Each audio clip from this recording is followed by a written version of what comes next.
Hello students, this video is for class 9 biology. In this video I am going to continue with the circulation part of the chapter 3.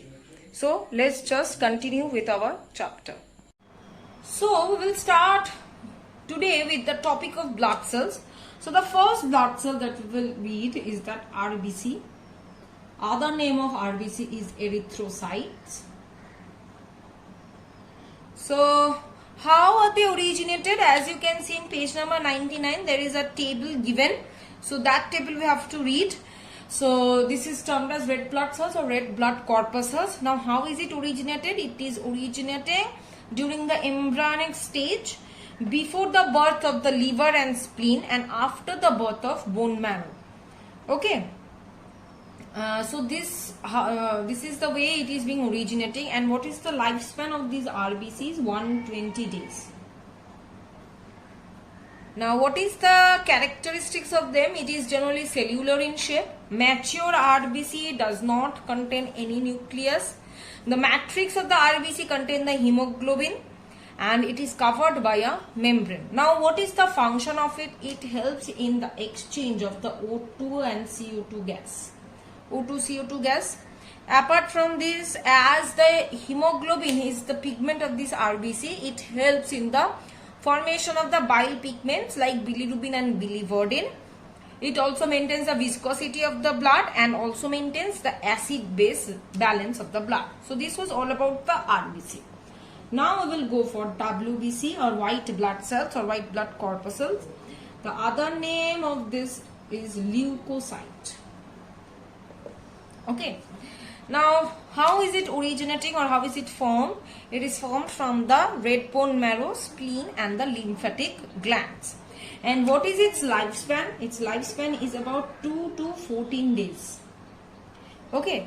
And what is its characteristics? It is generally irregular in shape.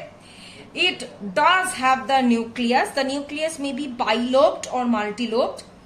The cytoplasm can be granulated or non-granulated. If it is granulated, then it is called granulocyte. If it is non-granulated, then it will called as agranulocyte. Now the cell, this WBC is covered by a membrane which is lipoproteinous in nature.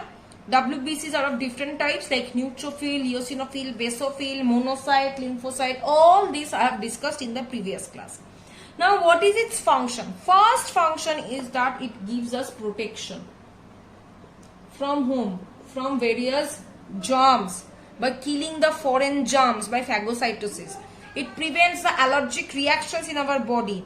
It helps to produce the heparin which prevents the clotting of blood.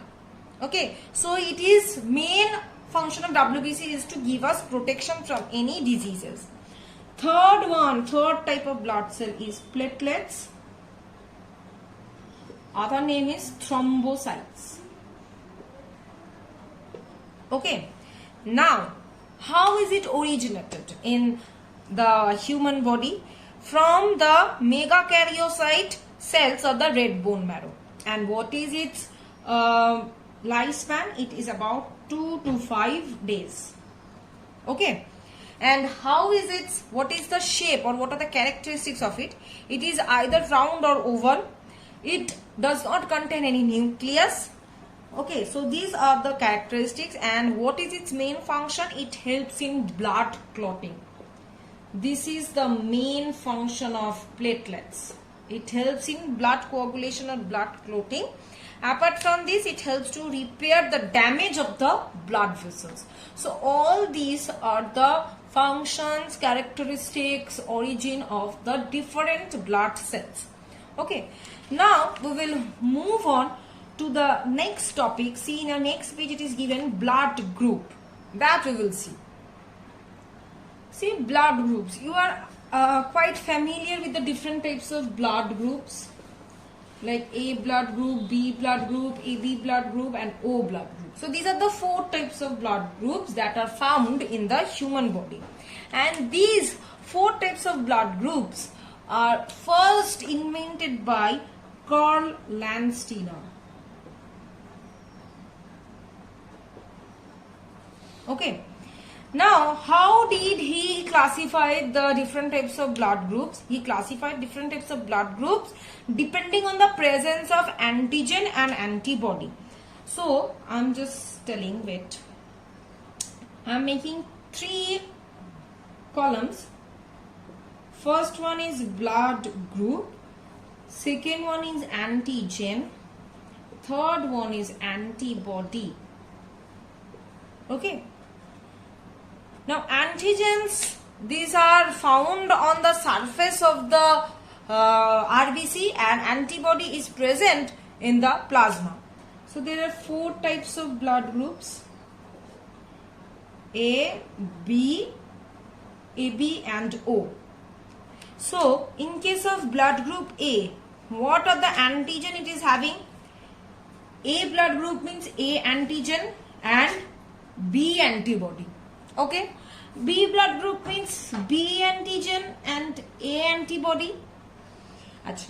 Next one is AB blood group. AB blood group means A and B, both the antigens are present, whereas no antibody is present. Okay, and O blood group means no antigen is present, but both the antibody is present.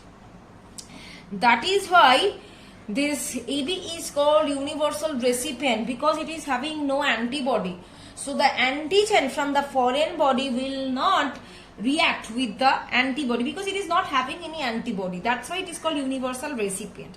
And this O is called universal donor because it is having no antigen. So if it will be given to any another person, it will, as it is not having any antigen, so it will not react with the recipient's blood. So that's why it is called universal donor and it is called universal recipient. Clear? Now next we will move on to the rhesus factor or Rh factor. Factor. This factor means gene or protein. So the blood which is having this protein, those are termed as Rh positive, and the ones, those who don't have this one, they are termed as Rh negative. So if this factor is present in anyone's blood, that means that blood is going to be positive, and if it is not present in anyone's blood, that means it is going to be negative blood. Clear? Now this Rh factor was first found in the rhesus monkey. That's why it is called rhesus factor or Rh factor. Now, what are the significance of blood grouping? Why we will do the blood group, or why we will go for the blood test to identify the blood group? First of all, ABO compatibility. These are the 3 types, A, B and O. These are the 3 major blood types, and the types are based on the small substances on the surface of the blood cells. Now, the people who have one blood type receive the blood from some other someone with the different blood type, it may cause their immune system to react. This is called ABO incompatibility. That means A blood group can receive the blood from the A only. Okay, next is cross matching. Now in transfusion, what is being done? Prior testing is done, prior blood transfusion, prior blood test is done in order to determine if the donor's blood is compatible with the recipient blood or not. If it is not done, then what will happen? Blood incompatibility will take place, which will lead to various serious issues. Third one is hemolysis. Hemolysis means the rupture of RBC and the release of their contents, that means especially hemoglobin, into the surrounding fluid. Now when the blood transfusion occurs between 2 different blood groups, hemolysis may occur. So that's why in order to prevent that, we need to find out the blood group. Now, which blood group can give the blood to who? That we will see. Now, blood group, suppose A, B, AB and O. These are the 4 blood groups. Now, they can donate. A can donate to blood group A, the persons who are having blood group A, and the persons who are having blood group AB. Similarly, B can give to blood group B as well as AB. AB can give the blood or to donate the blood only in AB, whereas O can give in everyone. Clear? Now this is donate. Who can they donate? Now from where they can receive? They receive, see, A blood group can receive from A and O because O is our universal donor. B blood group can receive from B as well as from O. AB blood group can receive the blood from everyone because it is the universal recipient, AB. That's why it can get the blood from everyone. And O blood group can receive the blood from O only. Clear? So this is how the different blood groups can donate and receive the blood from. So till this much I am keeping the video. In the next video I will continue with the chapter. Thank you.